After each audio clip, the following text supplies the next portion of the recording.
कर्म, बुद्धि और भाग्य में महान कौन? इंसान के जीवन में कर्म, भाग्य और बुद्धि, इन तीनों में कौन सबसे बड़ा है?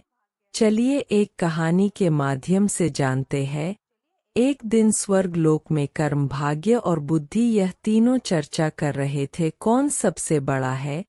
कुछ दिन बीत गए लेकिन फिर भी यह तीनों इस बात का निर्णय नहीं कर पाए कि कौन बड़ा है। एक दिन नारद मुनि पास से गुजर रहे थे तो उन्होंने देखा कर्म, भाग्य और बुद्धि आपस में किसी बात को लेकर झगड़ रहे हैं।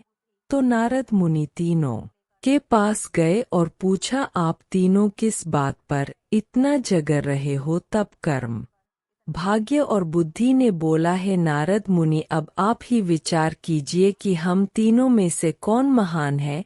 नारद मुनि हंसते हुए कहा, ठीक है, लेकिन इसके लिए आप तीनों को पृथ्वी लोक में जाना होगा। 1 सप्ताह तक साधारण इंसान के साथ रहना होगा। आप तीनों में से जिसके प्रभाव से उस इंसान का भला होगा उसी को महान घोषित किया जाएगा। यह सुनकर तीनों पृथ्वी लोक में जाने के लिए राजी हो गए। जब तीनों पृथ्वी लोक में आए तो उन्होंने जंगल में एक गरीब इंसान को पेड़ काटते हुए देखा। उन तीनों को लगा यही सही इंसान है जिसके शरीर में प्रवेश कर हम अपनी महानता सिद्ध कर सकते हैं। कर्म, भाग्य और बुद्धि आपस में बातें करके यह निर्णय लिया कि वे 1 सप्ताह करके इस इंसान के शरीर में रहेंगे और जिसके प्रभाव से इस इंसान का भला होगा उसे ही महान माना जाएगा। कर्म बोल, सबसे पहले मैं जाऊंगा और उस इंसान का भला करूंगा। कर्म, उस इंसान में प्रवेश करते ही उसका कर्म क्षमता दुगना हो गया और वह प्रतिदिन जितना लकड़ी काटता था उससे ज्यादा काटने लगा। यह देखकर वह इंसान बहुत खुश हुआ। पहले से ज्यादा लकड़ी तो वह काट लेता था लेकिन वह उतना ही लकड़ी बाजार ले जाकर बेच पाता था जितना कि वह पहले बेचता था, क्योंकि लकड़ी ले जाने के लिए उसके पास कोई सामान नहीं था। इसी तरह 7 दिन तक उसमें ज्यादा लकड़ी तो काट दिया लेकिन उन सबको बेच नहीं पाया और सबकी हालत में कोई सुधार नहीं आया। 7 दिन बाद कर्म उसके शरीर से बाहर आ गया और निराश होकर स्वर्ग लोक चला गया। यह देखकर भाग्य बोला, कर्म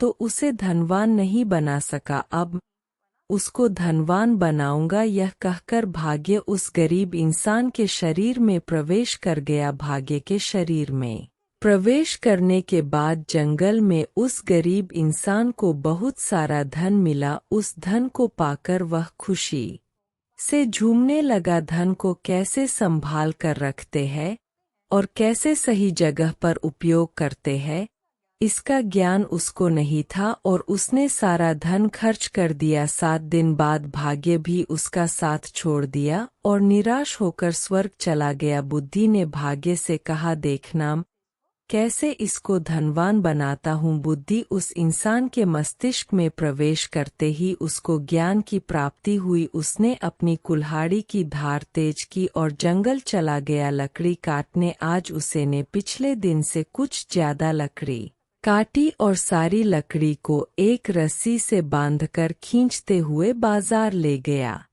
उसने पहले से आज थोड़ा ज्यादा पैसा कमाया और उस पैसे से उसने और एक कुल्हाड़ी खरीद ली। अब उसके पास 2-2 कुल्हाड़ी थे और जब लकड़ी काटते काटते एक कुल्हाड़ी का धार खत्म हो जाता था तो वह दूसरी कुल्हाड़ी के इस्तेमाल करके लकड़ी काटता। इससे वह पहले से बहुत ज्यादा लकड़ी काट पाता था। इन सभी लकड़ियों को बेचकर वह पहले से ज्यादा पैसे कमाने लगा। अब उसके पास उस पैसे को सही जगह खर्च करने का ज्ञान था। देखते देखते 7 दिन में ज्ञान की मदद से उसने बहुत पैसे कमा लिए। 7 दिन बाद बुद्धि का समय खत्म हुआ और वह वापस स्वर्ग चला गया। स्वर्ग में जाकर बुद्धि कर्म और भाग्य से बात कर ही रहा था। उसी समय नारद मुनि उनके पास आए और पूछा, आप लोग धरती पर गए थे क्या? तब कर्म, बुद्धि और भाग्य नारद मुनि से कहते हैं, जी हाँ, हम लोग धरती पर गए थे। और साथ ही कर्म और भाग्य नारद मुनि से कहते हैं,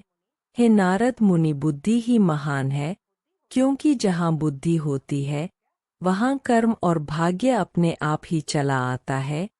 इसलिए बुद्धि को महान कहा गया है। दोस्तों, इस वीडियो का उद्देश्य सिर्फ आपको बेहतर से बेहतर जानकारी देना है। इस वीडियो में हम किसी भी तरह का कोई दावा नहीं करते हैं। दोस्तों, अगर आपको यह वीडियो पसंद आई है तो वीडियो को लाइक और हमारे चैनल को सब्सक्राइब जरूर कर लें। धन्यवाद। प्रशंसा।